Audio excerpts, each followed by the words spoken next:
Bienvenue à toutes et à tous dans le débat Fer croisé qui aborde ce matin le drame environnemental au lac Tahoe. Dans ce débat, nous essaierons de comprendre les origines et bien évidemment, nous partagerons avec vous les conséquences de la mort de milliers de poissons sur le lac Tahoe, plus précisément à Kpenou, dans le département de Molo-Koufou. Alors, pour faire l'exercice ce matin, je vous en parlais tantôt, c'est bien, Fulbert Adjimehossou du quotidien Fraternité et Emmanuel Beto, membre du réseau des journalistes béninois sur les catastrophes naturelles, qui ont accepté faire l'exercice avec nous. Fulbert Adjimehossou, bonjour. Bonjour Loris et bonjour aux téléspectateurs.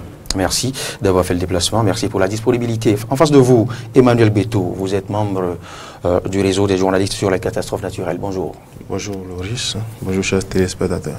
Alors, vous avez suivi, comme tout autre citoyen, vous en avez à parler dans vos différentes rédactions, vous, au sein du réseau, bien évidemment.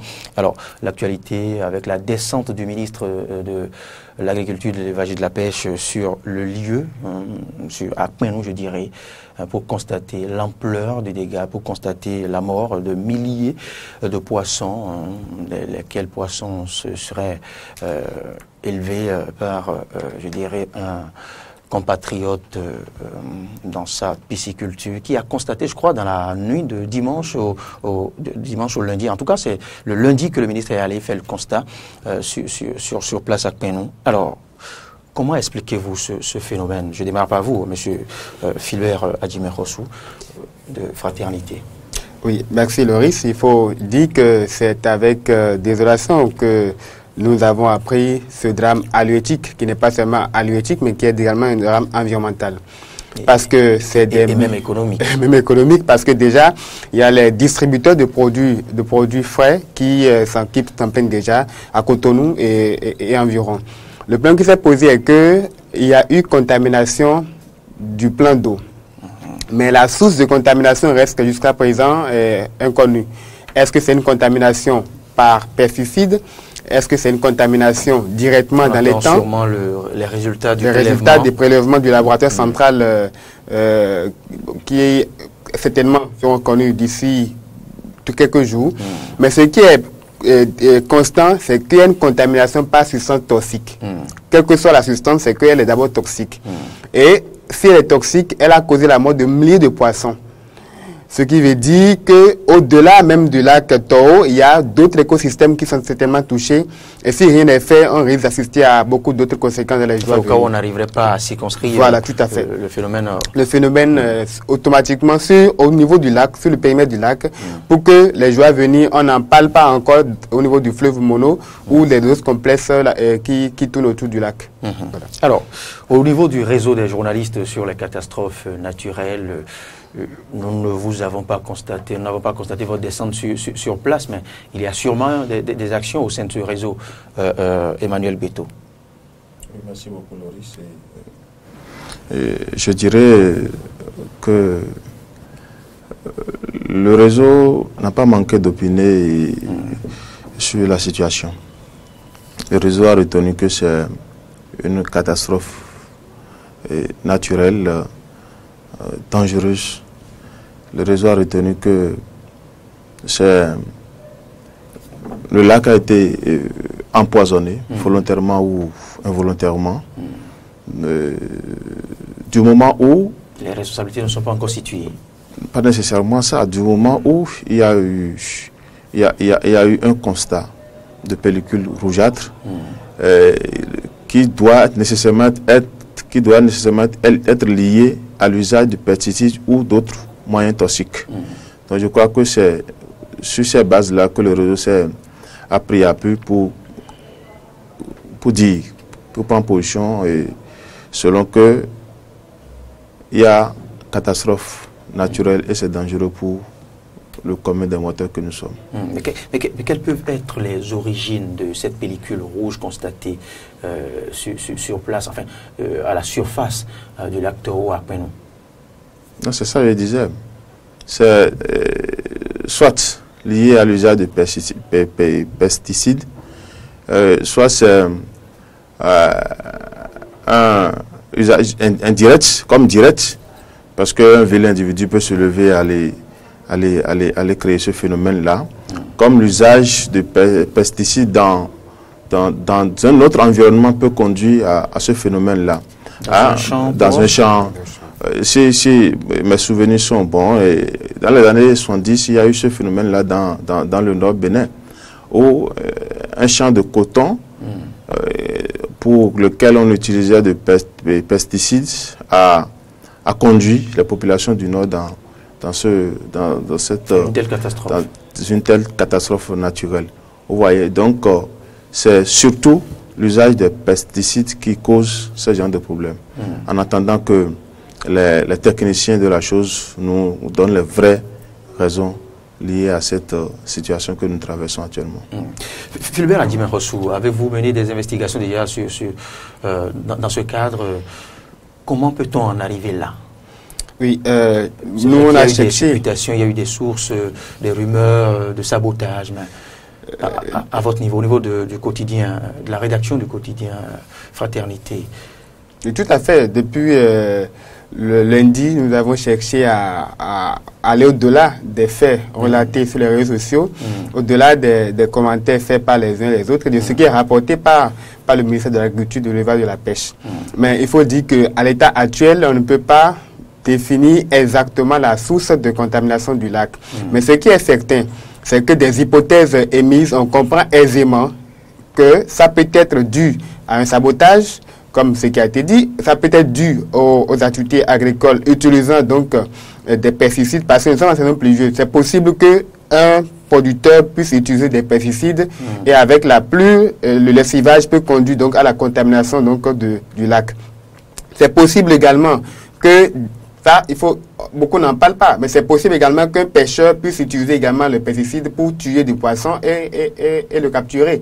Parce que c'est une technique de pêche informelle, illicite, mais qui se répand de plus en plus. Donc, il y a beaucoup d'hypothèses qui sont émises et il n'y a que les résultats d'abord du laboratoire central qui vont déterminer exactement la nature du polluant et de cette nature du polluant on peut comprendre alors si c'est des pesticides, on va alors poursuivre la recherche de ce côté-là. Dans le cas contraire, chercher alors quelles sont les sources probables. Est-ce que c'est lié à d'autres activités? Est-ce que c'est des activités agricoles? Est-ce que c'est un sabotage? Mais dans tous les cas, ça pose le problème de l'usage des produits toxiques. On n'a pas vraiment une réglementation en la matière. C'est à la portée de main de tout le monde pratiquement. C'est comme quelqu'un le dit la fois dernière, quand on a un pistolet, on a un permis d'utilisation. Mais au Bénin, quand on a des pesticides, des produits dangereux, on devrait avoir une réglementation de sorte que ça ne soit pas tout le monde qui est à la portée de main. Mais tout le monde aujourd'hui est là, un simple producteur peut aller sur le marché informel s'en procurer et voilà les conséquences. Donc il faut aujourd'hui... La loi cadre sur l'environnement devrait définir... Tout à fait. La loi cadre sur l'environnement réprimande tout ce qui est contamination par substance toxique. Mais aujourd'hui, la loi cadre aussi est pratiquement vétuste parce que ne répondant plus au contexte actuel. Au-delà de la cadre sur l'environnement, il y a la loi cadre sur la pêche qui est également là depuis 2014, mais dont l'application fait également défaut. Donc il faut complètement revoir la réglementation de l'usage des produits toxiques. Il faut revoir l'application des dispositions de la loi cadre.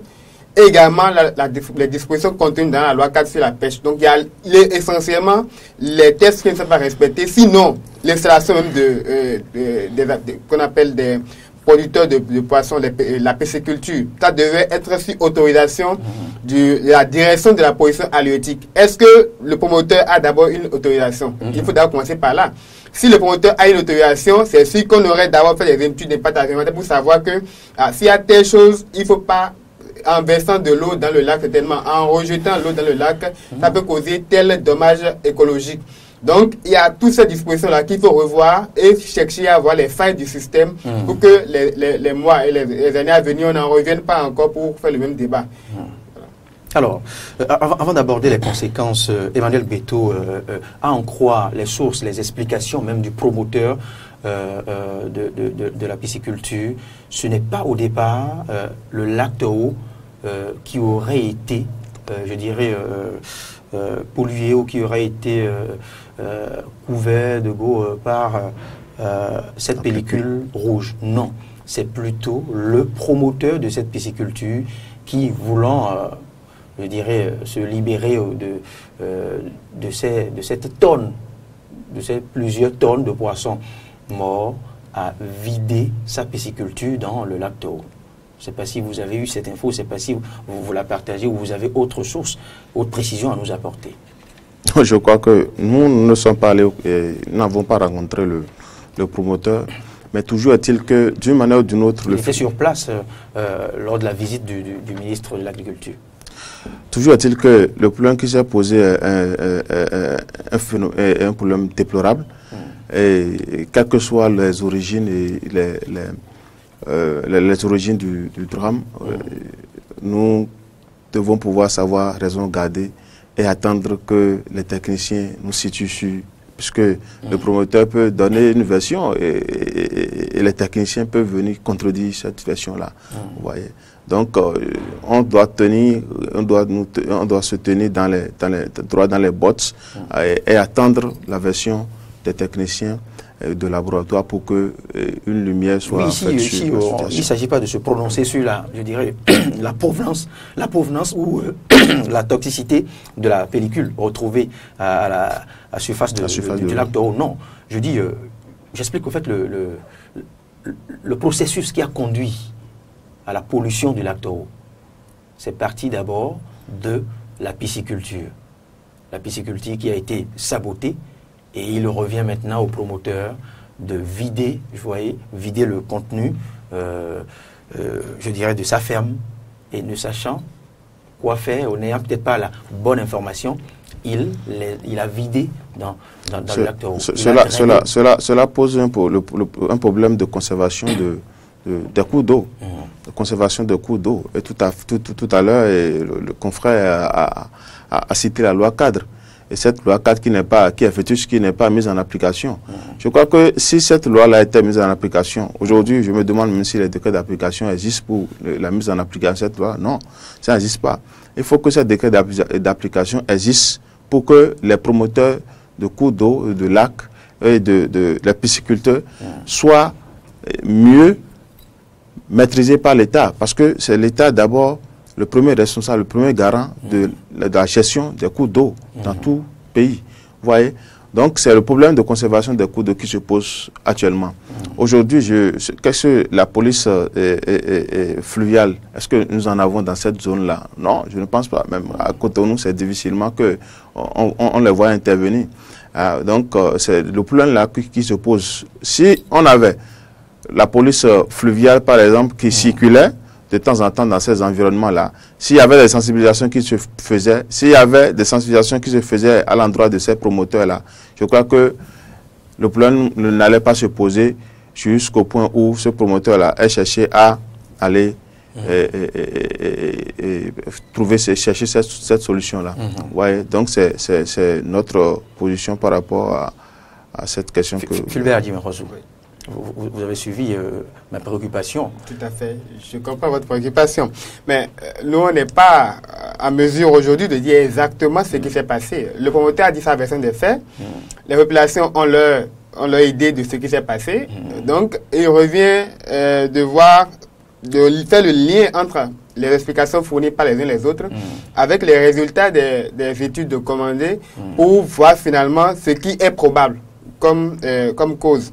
Mais il faut surtout mettre l'accent également sur le fait qu'on a tardé également à réagir. Parce que d'après les informations, c'est depuis pratiquement vendredi qu'il y a eu contamination. Mais si c'est en début de semaine... Ce n'est que lundi. Voilà, c'est en début de semaine qu'on a commencé par réagir. La population a eu le temps de consommer ces poissons qui sont pour elle un don du ciel. Vous comprendrez avec moi que le drame d'Avamé est encore récent. Les gens sont allés, malgré que c'est du feu, malgré que c'est de l'enfer de griffe, ils sont allés chercher les vivres. Et quand on voit du poisson au bord des rives, c'est normal qu'on aille chercher parce qu'on se dit certainement qu'il y en a assez en quantité qu'on peut facilement exploiter. Donc, on n'a pas réagi spontanément certainement parce qu'il n'y a pas un dispositif de surveillance permanent autour des cours d'eau. La police fluviale, tout à l'heure, Emmanuel Beto l'a dit, est beaucoup plus basée à Cotonou. Et donc, s'il y a une situation dans le Monokoufo, il faut déplacer alors certainement une patrouille de Cotonou pour aller surveiller le cours d'eau de l'autre côté. Ça fait déjà pratiquement au moins 24 heures de temps pour réagir. Encore qu'on nous dira qu'il faut attendre des ordres de mission pour le faire souvent. Et si c'est qu'il y avait des patrouilles hebdomadaires ou mensuelles, s'il y avait des patrouilles de façon régulière, s'il y avait des équipes voilà, sur place, on aurait pu déjà au moins arrêter d'une manière ou d'une autre la série. Les populations qui ont consommé, c'est la chaîne alimentaire qui se trouve alors infectée. Parce que les gens qui ont consommé, on ne pourra même pas les identifier. Les gens sont blessés aujourd'hui. C'est vrai qu'on suppose, on n'en a pas la preuve. On n'a pas la preuve, mais c'est possible que des gens ont consommé. Et c'est possible que les gens l'aient pris également pour vendre dans le circuit informel. Donc, on n'a pas aujourd'hui la traçabilité de ces produits-là qu'on a retrouvés au bord donc, du lac Toro. Ce qui veut dire qu'on peut s'attendre les prochains mois à des maladies qu'on ne peut même pas identifier parce que les gens n'auront pas le courage d'aller se plaindre quelque part pour dire que c'est parce que j'ai consommé tel poisson que je suis aujourd'hui malade. Donc on ne pourra même pas avoir un suivi épidémiologique autour du lac Toro. Alors il faut bien prendre les dispositions pour de cas pareilles situations, qu'on puisse aller à la recherche de ceux qui certainement ont consommé, qu'on puisse faire le lien avec certainement les prochaines, qu'on puisse identifier et si possible une prise en charge afin que ça ne crée pas de situations, d'autres drames sanitaires. Également, c'est au-delà même des questions sanitaires, c'est aussi des questions écologiques. Le lac n'est pas isolé. Le lac est en communication avec d'autres cours d'eau. Oui. Ce qui veut dire que, quoi qu'on dise, que même si c'est un degré pratiquement faible, une partie donc de la substance peut se retrouver également ailleurs. Et donc, si du Toro, peut-être au fleuve Mono, on a une petite quantité, ça peut également infecter d'autres espèces qui sont de l'autre côté. Et on peut se retrouver dans 2 ou 3 mois, 4 mois, à parler encore de pollution de tel coup d'eau parce qu'entre-temps, on n'a pas pris le soin de limiter effectivement le dégât, de circonscrire pratiquement le dégât à Thiémé. Et on en arrivait encore à parler de poissons retrouvés au bord du fleuve Mono ou à tel autre endroit. Il faut aller au-delà aujourd'hui de la situation sanitaire qu'on déplore. Il faut beaucoup plus mettre l'accent aussi sur le suivi écologique et épidémiologique. Sans quoi, c'est qu'on reviendra encore dans les prochaines semaines à faire le même débat autour du lac Toro. Toujours au chapitre des conséquences, en attendant de situer les responsabilités, vous en avez évoqué quelques-unes. Je veux parler des conséquences, c'est vrai. Mais Emmanuel Beto, au-delà je dirais, des conséquences, des impacts sur la santé, est-ce qu'il ne revient pas aussi à l'État d'agir, de faire diligence, de solliciter davantage les élus locaux, de les mettre à contribution pour pousser la vulgarisation à un niveau de manière à impacter, à passer le message qu'il faut pour que ces populations riveraines soient au courant de la gravité de la situation? Oui, je crois d'abord que d'entrée de jeu, il faut saluer la descente du ministre. La descente du ministre sur les lieux et qui a très tôt engagé des études dans ce cadre-là. C'est un pas. Mais ce qui reste à faire, c'est de laisser un peu le côté agricole qu'on reconnaît plus à notre ministère. Aujourd'hui, l'agriculture est plus préoccupante que la pêche et l'élevage, si bien qu'on ne sait même plus le ministère qui s'occupe de ça. C'est quand ces problèmes-là se posent que le ministère en charge de l'agriculture et de l'élevage de la pêche se dépêche et on se rend compte maintenant que voilà, c'est le ministère qui s'occupe de ce secteur. Cela pose quel problème? Le problème de l'intérêt que le gouvernement a à s'occuper de tous les secteurs, à prendre tous les secteurs au sérieux. Le secteur de la pêche aujourd'hui est réglé au second plan, aux côtés d'autres secteurs. Donc c'est en cela que nous devons interpeller les autorités. Les autorités qui doivent savoir qu'il y a des urgences. Parce que tout à l'heure, les conséquences que le confrère Fulbert a eu à citer sont des situations, des conséquences que nous allons vivre sur tout le temps. Nous allons vivre ça sur au moins 3 mois, 6 mois si on ne sait pas faire, parce que ça va poser des problèmes économiques. Moi, par exemple, sur ce trajet-là, je peux ne plus prendre de poisson, par exemple. Ça fait un problème économique que ça pose. Le promoteur, par exemple, qui dit avoir perdu 17 millions dans cette affaire-là, on voit que c'est 10 tonnes de poissons. C'est énorme. C'est énorme et là, lui, ça le décourage en tant que promoteur déjà. Donc c'est ça problème qui se pose. Et là, nous appelons le gouvernement à aller au contact des populations pour que ce secteur, le secteur de la pêche en question dont nous parlons aujourd'hui, soit aussi vulgarisé et que les soins requis lui soient apportés. Et je vais profiter pour revenir sur la situation des décrets d'application relatifs à la loi cadre et à la loi numéro 2010 portant gestion de l'eau en République du Bénin aussi. Il faut des décrets d'application pour que chaque promoteur puisse savoir sa part de responsabilité et ses limites dans ses attentes, la mise en œuvre de ces activités où qu'il soit. Le problème qui s'est posé aujourd'hui va se poser et les populations seront toujours complices. C'est parce que cette situation-là a pris de l'ampleur que nous avons été informés. Les petites situations qui ne durent que 24 heures, je crois que les gouvernements ne sont pas toujours informés. Et ça passe comme ça. Et après, c'est des décès en cascade que nous enregistrons dans les villages et dans les localités. Donc, le gouvernement doit pouvoir, à travers le ministère, lier un partenariat avec le pouvoir décentralisé. Je crois que les maires doivent être maintenant impliqués pour que dans chaque mairie, il faut maintenant des structures pour s'occuper de ces cas, de ces secteurs d'activité. Il va en exister, mais si on ne leur donne pas les moyens pour atteindre les objectifs, leur permettre d'atteindre les objectifs, je crois que le problème va toujours se poser. Ils seront responsables sur papier, mais dans le cas pratique, le problème va toujours se poser. Oui. Donc c'est ce que nous pouvons dire par rapport à ça et inviter les populations aussi à la vigilance et à la première minute de faire tout pour alerter les autorités décentralisées locales. Voilà. Fulbert Adjimé-Rossou, le ministre est descendu, on l'a dit ce lundi, il a pris une mesure conservatoire, interdiction de pêche sur, je dirais, le lac, pas sur toute la surface du lac Toro, mais à Penou pendant 2 semaines. Alors, au-delà de cette mesure conservatoire, qu'est-ce qu'il faudra faire? Déjà, il faut qu'il y ait des comités locaux qui soient mis en place pour la gestion durable d'abord de l'eau. D'abord même parce que c'est une zone humide qui se retrouve même au niveau du delta du Mono, qui est une zone aujourd'hui, le delta est pratiquement la 3e réserve transfrontalière du continent. Donc c'est une zone très sensible d'ailleurs, une zone humide. Donc il faut déjà des comités locaux pour gérer durablement l'eau. Ensuite, il faut qu'il y ait une surveillance beaucoup plus renforcée autour des cours d'eau qui sont en liaison avec le lac Toro.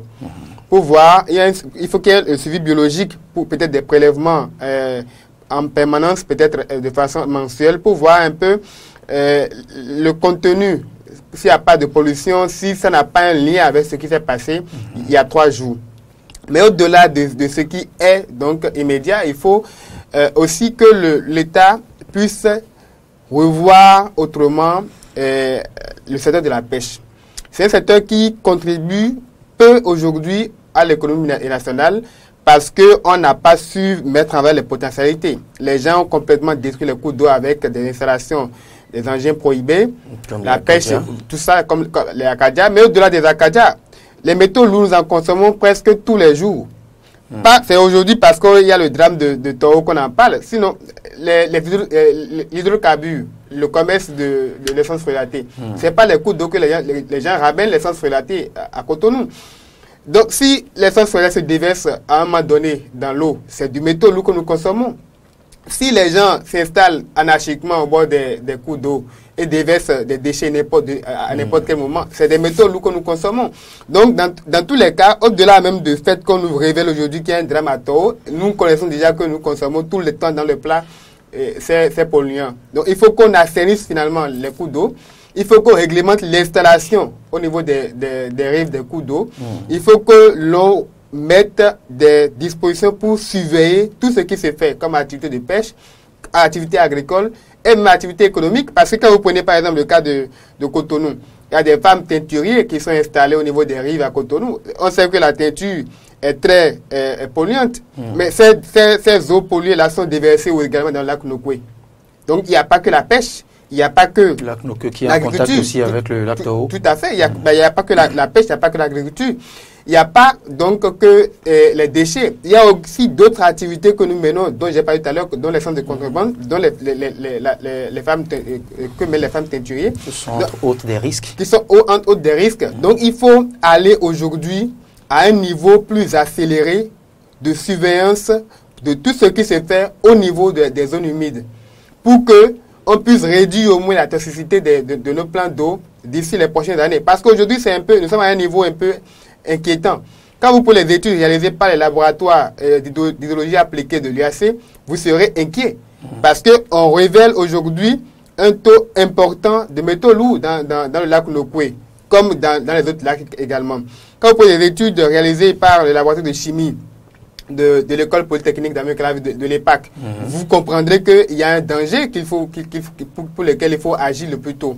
Donc, le ministère de l'Agriculture, de l'Élevage et de la Pêche, le ministère du cadre de vie et du développement durable, ces ministères sectoriels qui sont concernés doivent aller plus vite. Déjà, on salue le fait que le Conseil des ministres ait pris des dispositions pour que dans les prochaines semaines, on enlève tout ce qui est comme Akadia, tout ce qui est comme installation anarchique au niveau des rives, et qu'on fasse le dragage. Ça, c'est déjà bon.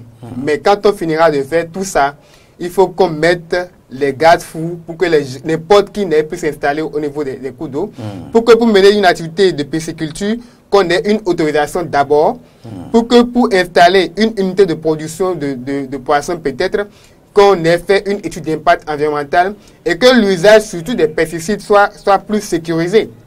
Qu'un kidam n'ait pas la possibilité d'aller sur le marché à n'importe quel moment aujourd'hui pour se procurer de pesticides et qui peut déverser à n'importe quel temps dans la nature. Parce qu'il y a aussi ça. Quand vous finissez d'utiliser, vous déposez l'emballage quelque part, d'autres personnes peuvent l'utiliser à d'autres fins. Pour peut-être boire de l'eau, nettoyer ou recycler. Donc, il y a tout ça. Il faut aujourd'hui que l'on sécurise tout ce qui est toxique afin que la population soit moins exposée. Parce que quand on dit qu'il y aura encore l'exposition, mais qu'on soit moins exposé à ces métaux lourds, puisque dans 10 ans, on ne comprendra pas que c'est parce qu'on a été trop peu rigoureux que nous avons trop de maladies liées à des plombs, à des cadmiums et d'autres substances toxiques. C'est aussi cela. Et aussi en ajouter à cette belle liste de doléances que vous venez de faire, la présence de la police fluviale. La présence et l'activité, je dirais. La police fluviale, mais au-delà de la police fluviale, il y a également la police des pêches. Il y a la police environnementale, la police sanitaire. Il y a ces unités-là aujourd'hui qu'il faut aujourd'hui restructurer. Il y a ces effectifs-là, ces polices environnementales-là, par exemple, qui n'a pas d'effectifs. Disons-le, il n'y a pas vraiment d'effectifs pour aujourd'hui faire le travail. Quand on parle de la police fluviale également, elle est beaucoup plus concentrée à Cotonou. Donc, il faut également aller au-delà de Cotonou, à ces cours d'eau qui sont au sud du pays et bien également au nord, parce qu'au nord également, il y a qu'on a moins de regard sur ce qui se passe. Et c'est le moment d'attirer l'attention des autorités sur le fait que là-bas aussi, c'est plus vaste que le sud. Donc, il faut également de temps en temps aussi faire un tour et faire un suivi biologique des cours d'eau pour savoir si on n'est pas à un niveau de toxicité aussi dangereux qui peut affecter les ressources halieutiques, qui peut affecter les populations. Très bien. Emmanuel Beto, au-delà des 2 semaines de mesures conservatoires déclenchées, prises par, le ministre de l'Agriculture, comment saura-t-on qu'après ces 2 semaines, ce ne sont pas ces poissons morts de la pisciculture de Kmenou qui se retrouvent encore dans les plats? pas seulement dans le Mono, hein, et même à Cotonou. Je crois que la façon dont les poissons morts là ont été découverts est visible. Et physiquement, on sait que bon, ces poissons ne sont plus... Mais rien ne les distingue de nos poissons. Rien ne les distingue de nos poissons. De nos poissonneries ordinaires. Mais il y a un travail qui se fera sans doute. Il y a un travail de désintoxication qui se fera sans. Le gouvernement va prendre la disposition, je crois bien, pour désintoxiquer le lac du lac Tao et tout l'environnement. Donc, je crois que il faut qu'on attende les actions du gouvernement qui ne va pas tarder à faire ce travail-là. Et je vais revenir sur la situation de la police fluviale et de la pêche pour dire que le gouvernement ne se verra pas en mesure d'utiliser les éléments, les forces qu'il a à Cotonou, dans les grandes villes, pour les zones reculées là. Et c'est là le problème du partenariat avec les pouvoirs décentralisés se pose. Aujourd'hui, dans les localités lacustres, nous avons des spécialistes de la pêche, des gens qui surveillent eux-mêmes la pêche dans leur localité. On peut les mettre à contribution. En mettant les mairies à contribution, les arrondissements à contribution, je crois qu'ils peuvent déjà commencer par résoudre le problème à ce niveau-là. En attendant de recruter ou bien de trouver les moyens, de gros moyens pour mettre à la disposition de la conservation de ces cours d'eau. Nous aussi partenariat avec les mairies afin que les populations elles-mêmes, j'allais dire, puissent se mettre à contribution avec les peu de moyens qu'elles ont pour surveiller en attendant que le grand moyen ne vienne. Pour finir, Emmanuel Beto, un appel tant aux autorités qu'aux populations, je dirais populations riveraines de Kouenou et d'ailleurs. Non, aux populations riveraines de Kouenou, nous dirons de faire attention. Elles ont compris que beaucoup d'autres localités ont vécu la situation qu'elles sont en train de vivre aujourd'hui. Des centres relatés quelque part dans le nord où on devait le pétrole et récemment à Vamey. Voilà. Donc elles doivent savoir que ça s'est déjà produit une fois et ce qui se passe actuellement, c'est une situation qui va durer dans le temps. Ça peut durer sur 1 mois ou 2 semaines, comme le gouvernement l'a dit. Elles doivent savoir que c'est ça, qu'elles peuvent être confrontées à cette situation-là. Et de s'abstenir à l'usage des poissons et c'est pendant cette période-là. Et à l'endroit du gouvernement, nous allons l'inviter à mettre plus de moyens pour que nos cours d'eau soient assainis, pour que nos cours d'eau soient suivis et pour que les promoteurs des cours d'eau reçoivent même des formations. Je ne sais même pas s'ils reçoivent des formations. N'importe qui se lève et crée son champ de business et commence par faire la pisciculture. L'entrepreneuriat et l'auto-emploi oblige. Donc le gouvernement doit pouvoir travailler dans ce sens-là. Donc c'est ce que nous pensons. Merci Emmanuel Beto. Fulbert Djimerossou, avant votre appel tant aux citoyens qu'aux autorités, je demandais à Emmanuel Beto comment se rendra-t-on compte après, au-delà de cette mesure conservatoire que l'on ne consomme pas encore des poissons morts de Kouenou. Ce sera difficile parce qu'on ne pourra pas avoir les moyens de s'en rendre compte. Maintenant, ce qui est déjà important, c'est que les populations prennent conscience que consommer du poisson mort, empoisonné, c'est se rendre malade, que c'est s'empoisonner soi-même également. Mais il faut également inviter le gouvernement à prendre des mesures au-delà même de l'interdiction de pêche ces 2 semaines. Il faut qu'on continue dans la dynamique de l'assainissement des cours d'eau au Bénin. C'est déjà bien que l'on ait interdit, mais c'est aussi bien que l'on sécurise tout ce qui... On a incinéré d'abord Ça, c'est important. Mais au-delà de ce qui est incinéré, au-delà de ce qui serait encore mort, qu'on pourrait enregistrer encore les jours à venir, il faut que le gouvernement prenne les mesures pour mettre des garde-fous à ce que partout, au niveau des cours d'eau, des zones humides, que n'importe qui ne puisse encore s'installer, n'importe qui n'aille sur un coup d'eau pour faire la pêche, qu'on sécurise tout ce qui vient comme produit, transfert de produits toxiques ou bien d'hydrocarbures ou encore d'engins de pêche. Et qu'on forme également les pisciculteurs. Parce qu'aujourd'hui, quoi qu'on dise, on a besoin de la pisciculture. La pêche même continentale, elle seule ne peut pas fournir les protéines dont a besoin la population. Donc il faut aujourd'hui développer la pisciculture parce que la pisciculture est une source également d'emploi pour la jeunesse. Donc c'est déjà bien d'encourager les mesures d'assainissement. Mais autre chose, il faut également encourager et inviter à la prise de mesures écologiques, de mesures de gestion durable de l'eau, afin que les prochains mois, les prochaines années, nous aurons des cours d'eau plus assainis, plus propres et que nous consommons des poissons sains. Voilà. Et que les pellicules soient ramassées le plus tôt de la surface, du lac Toro, plus précisément à Kmenou.